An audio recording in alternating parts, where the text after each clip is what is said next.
Okay, we're recording. Okay, selfie for Christina. Since you all suggested that. All right. So back to the activity. Who wants an A? Okay, we have group number 1 on board. Yes, let's go. Woo! We're going to do the next question, Stephanie. Which of the following is not a question that needs to be considered when evaluating a source? Is it A, B, C, or D? C. C? Will this make my audience agree with me? Final answer? Yeah. The answer Hey, is... girl, that's my girl. All right. I So know the group question. number 1, moving up to a C+. You are in the safe zone. We can't go lower than that. All right, group number 2. Up next. Who's going to be your representative? All right. Ready? Your question is, which type of plagiarism means to take ideas from more than one source, piecing them together, and presenting them as an original work without giving due credit? Is it A, B, C, or D? B. B. Final answer? You are correct. Okay, so it is patchwork plagiarism. Let's talk about this. We talked about 3 different types of plagiarism. So we have global, which is what? Someone want to answer that one? Good. You're taking the entire piece of work, okay, and claiming it as your own. Excellent. Patchwork, we're piecing it together. Remember we talked about a quilt and putting it together and patching things together? What is incremental?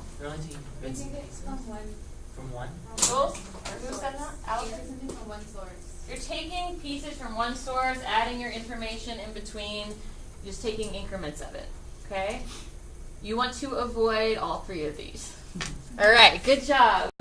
Did I move you up for that one yet? No. Group number 2, moving up to a C. All right, you're well on your way to We're an about to A. pass. All right. Group number 3, you're up. All right, Shauna, your question is, which of the following is not a demographic? C. Everyone agree? C? C is the answer. Wow. Okay, good job. So, why are demographics important to public speaking? When might you use demographics? To know how to adapt to the audience. To adapt to the audience, which is known as? If you're analyzing your audience, audience analysis. So you're conducting an audience analysis. One thing you can look at is demographics. Kind of cater your speech towards that. So you all did that in class. You know that you all are about the same age range and have maybe some things in common, but be careful not to stereotype. Awesome. All right, group number 4. Yeah. All right. Which of the following alternative methods of gathering information involves asking questions to potential audience members to gauge their interest? A, B, C, or D? You have lifelines left.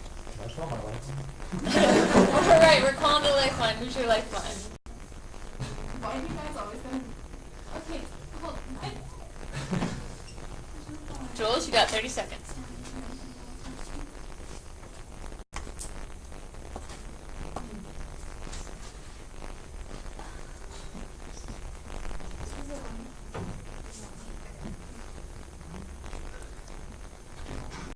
Can I ask a question? Is it like individual audience members that you're asking, or is it like the audience as a whole? The question is saying which of the following alternative methods involves asking questions to potential audience members. So you could be asking to several people, to one person, just people in the audience. And you got 5 seconds. Take D is correct. Okay, this is from chapter 8.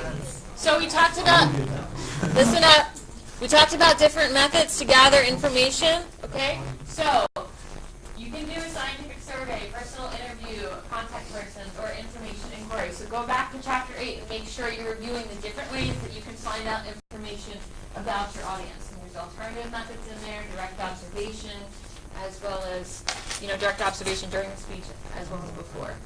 Cool. All right, you got that one right. Group number 4, moving up to C minus. All right, group number 1.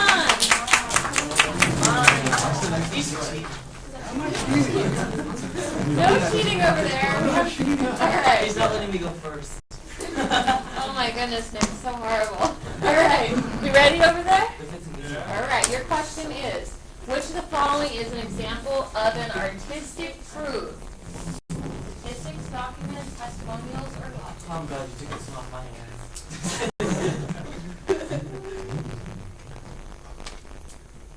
20 seconds.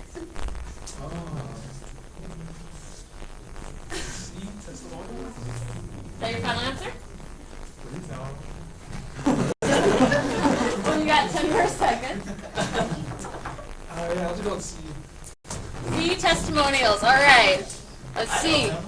Unfortunately, that is not correct. The answer is logic. Okay? In your text and in class, we talked several times about this. Aristotle developed 3 artistic proofs. They are ethos, pathos, logos, appealing to the emotions, logic, okay, and then you have ethics. Inartistic proofs are the opposite. Okay, so there are things outside of the speaker. And those are in your book. So know what inartistic proofs are as well as artistic proofs. All right, but you're safe in that zone, so we're not moving you down. All right, group number 2, you're up. All right. The outlining principle of subordination refers to A, B, C, or D.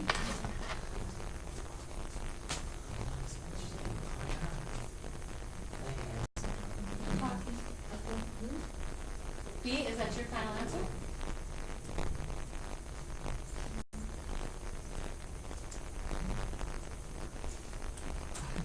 Yes? You want to go with D? All right, let's see what the answer is.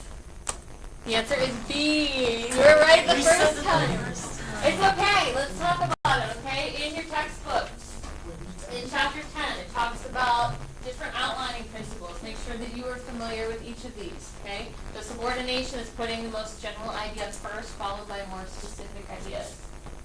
Okay. Does anybody know the other outlining principles? Coordination. Can someone tell me what coordination is?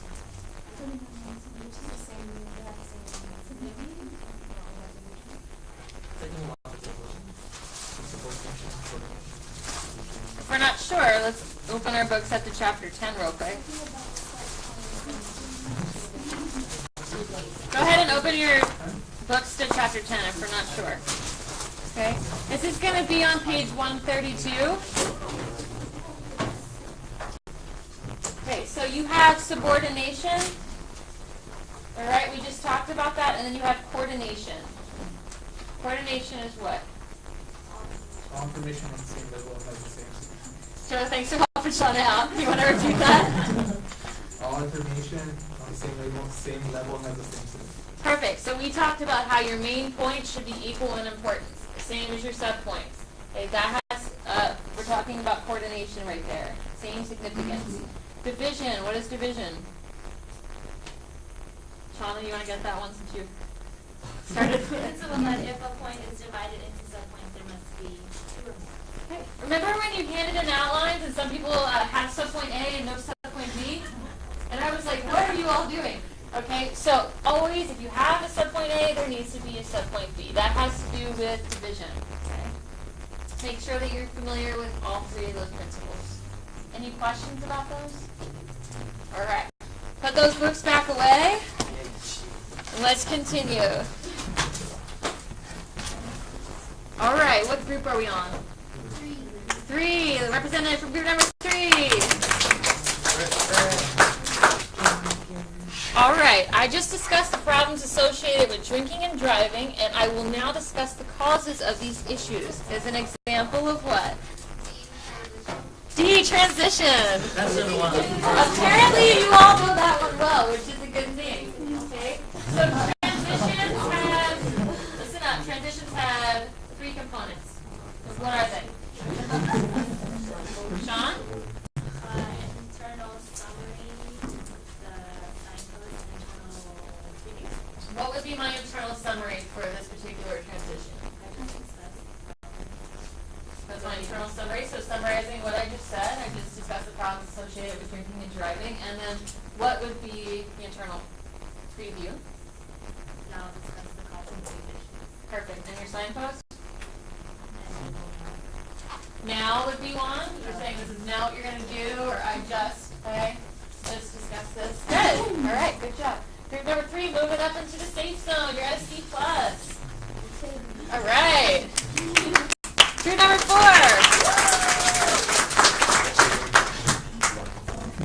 All right. Ready? The very last thing you should do when concluding your speech is what?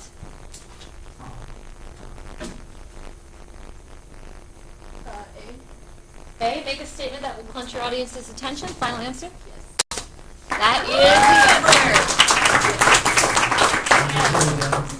What are some ways or some things that you can do to clench your audience's attention at the end? You can also do this in your attention getters. Statistics. Statistics, a shocking fact or statistic. What else?